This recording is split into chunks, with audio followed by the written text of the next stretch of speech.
அனைவருக்கும் ஆர்சிசியின் அன்பா வணக்கங்கள். இனி நம்ம என்ன பார்க்க போகிறோம்னா, பொருளாதாரத்திலேருந்து முக்கியமான ஒரு 25 நாட்கள் பார்க்க போகிறோம். இதை நீங்கள் ஒரு டெஸ்ட் போல் எழுதி பார்த்தீங்கன்னா உங்களுக்கு ரொம்ப யூஸ்ஃபுல்லாக இருக்கும். இது TNPSC group 2, group 4, TET exam, அப்புறம் போலீஸ், ஃபாரஸ்ட் ஆஃபீஸர், இதே போல் எல்லா எக்ஸாமுக்கும் உங்களுக்கு ரொம்ப யூஸ்ஃபுல்லாக இருக்கும். வாங்க வீடியோக்குள்ளே போகலாம். முதல் வினா பாருங்கள். பொருளாதாரத்தின் தந்தை யார்? ஒரு முக்கியமான வினா இது. பொருளாதாரத்தின் தந்தை யார்? இதற்கான சரியான விடை பாருங்கள். ஆப்ஷன் ஏ, ஆடம் ஸ்மித். பொருளாதாரத்தின் தந்தை ஆடம் ஸ்மித். இரண்டாவது வினா, நவீன பொருளாதாரத்தின் தந்தை யார்? நவீன பொருளாதாரத்தின் தந்தை யார்? இதற்கான சரியான விடை பாருங்கள். Option B, JM Keynes. நவீன பொருளாதாரத்தின் தந்தை ஜேஎம் கீன்ஸ்.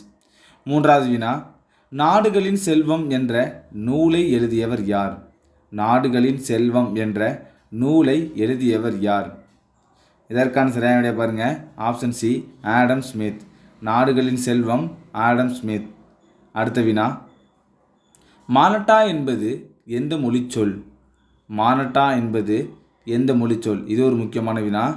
மானட்டா என்பது எந்த மொழிச்சொல்? இதற்கான சரியான விடை ஆப்ஷன் ஏ, லத்தீன்.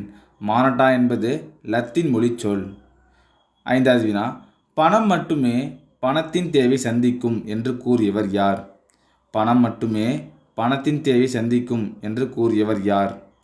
இதற்கான சரியான விடை பாருங்கள். ஆப்ஷன் டி, பேராசிரியர் வாக்கர். அடுத்த வினா, நவீன இந்தியாவின் சிற்பி என கருதப்படுபவர் யார்? நவீன இந்தியாவின் சிற்பி என கருதப்படுபவர் யார்? இதற்கான சரியான விடை பாருங்கள். ஆப்ஷன் ஏ, ஜவஹர்லால் நேரு. நவீன இந்தியாவின் சிற்பி ஜவஹர்லால் நேரு. ஏழாவது வினா, தரை விரிப்புகளுக்கு புகழ்பெற்ற இடம் எது? தரை விரிப்புகளுக்கு புகழ்பெற்ற இடம் எது? இதற்கான சரியான விடை பாருங்கள். Option C, Kumarapalayam. தரை விரிப்புகளுக்கு புகழ்பெற்ற இடம் குமாரபாளையம். எட்டாவது வினா, தோல் பொருட்கள் ஏற்றுமதியின் முதன்மையாக திகழ்வது எந்த இடம்? தோல் பொருட்கள் ஏற்றுமதியின் முதன்மையாக திகழ்வது எந்த இடம்? இதற்கான சரியான விடை பாருங்கள். Option D, Vellore. தோல் பொருட்கள் ஏற்றுமதியின் முதன்மையாக திகழ்வது வேலூர். ஒன்பதாவது வினா, இந்தியாவின் நுழைவாயில் எனப்படுவது எது? இந்தியாவின் நுழைவாயில் எனப்படுவது எது? இதற்கான சரியான விடை பாருங்கள். ஆப்ஷன் ஏ, மும்பை. இந்தியாவின் நுழைவாயில் மும்பை. பத்தாவது வினா, ஸ்டாண்ட் அப் இந்தியா திட்டம் தொடங்கப்பட்டது என்று? ஸ்டாண்ட் அப் இந்தியா திட்டம் தொடங்கப்பட்டது என்று. இது ஒரு முக்கியமான வினா. இதற்கான சரியான விடை பாருங்கள். Option B, April 5, 2016. Stand up India திட்டம் ஏப்ரல் 5, 2016. 11வது வினா, சுத்தமான பணம் செயல்பாடு நடைமுறைக்கு வந்த நாள்? சுத்தமான பணம் செயல்பாடு நடைமுறைக்கு வந்த நாள் எது? இதற்கான விடை பாருங்கள். ஆப்ஷன் ஏ, 31/1/2017. 12வது வினா, இந்தியாவில் வருமான வரி யாரால் அறிமுகப்படுத்தப்பட்டது? ஒரு முக்கியமான வினா. இந்தியாவில் வருமான வரி யாரால் அறிமுகப்படுத்தப்பட்டது? இதற்கான சரியான விடை option D, sir James Wilson. இந்தியாவில் வருமான வரி சர் ஜேம்ஸ் வில்சனால் அறிமுகப்படுத்தப்பட்டது. 13வது வினா, முதலில் பண்டங்கள் மற்றும் பணிகள் வரியை அறிமுகப்படுத்திய நாடு எது? முதலில் பண்டங்கள் மற்றும் பணிகள் வரியை அறிமுகப்படுத்திய நாடு எது? இதற்கான சரியான விடை பாருங்கள். Option B, France. 14வது வினா, உலகமயமாக்கல் என்ற பதம் யாரால் கண்டுபிடிக்கப்பட்டது? உலகமயமாக்கல் என்ற பதம் யாரால் கண்டுபிடிக்கப்பட்டது? இதற்கான சரியான விடை பாருங்கள். Option D, Theodore Levitt. உலகமயமாக்கல் என்ற பதம் தியோடர் லெவிட்டால் கண்டுபிடிக்கப்பட்டது. 15வது வினா, உலகளாவிய பொது வழங்கல் முறையை ஏற்றுக்கொண்ட ஒரே மாநிலம் எது? உலகளாவிய பொது வழங்கல் முறையை ஏற்றுக்கொண்ட ஒரே மாநிலம் எது? இதற்கான சரியான விடை ஆப்ஷன் பி, தமிழ்நாடு.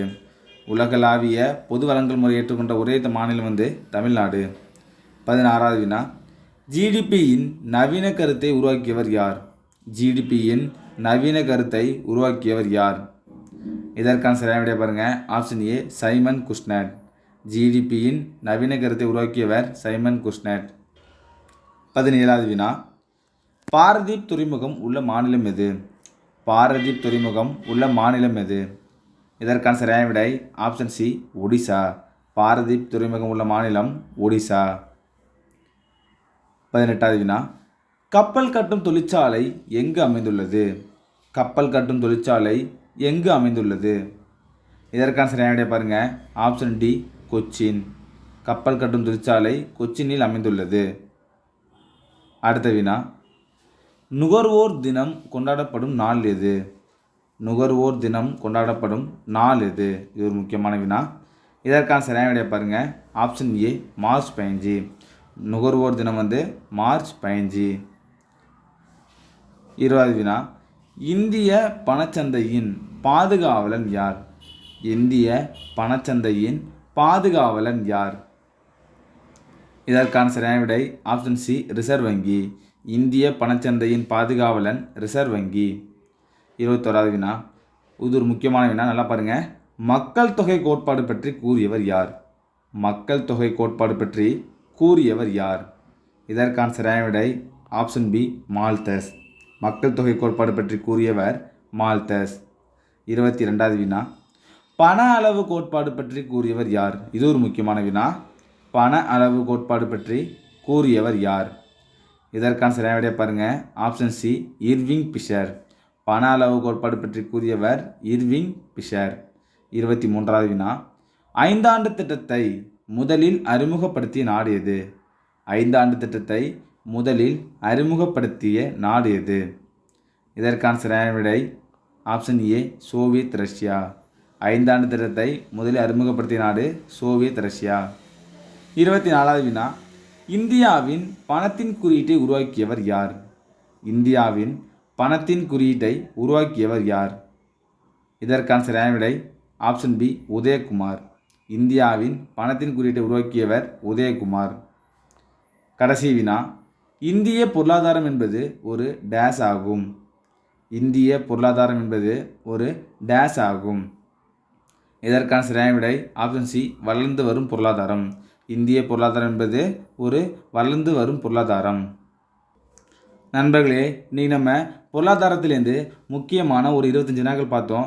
இதை நீங்கள் டெஸ்ட் எழுதி பார்த்தீங்கன்னா உங்களுக்கு ரொம்ப யூஸ்ஃபுல்லாக இருக்கும். நன்றி, வணக்கம். நாளை மற்றொரு சந்திப்போம்.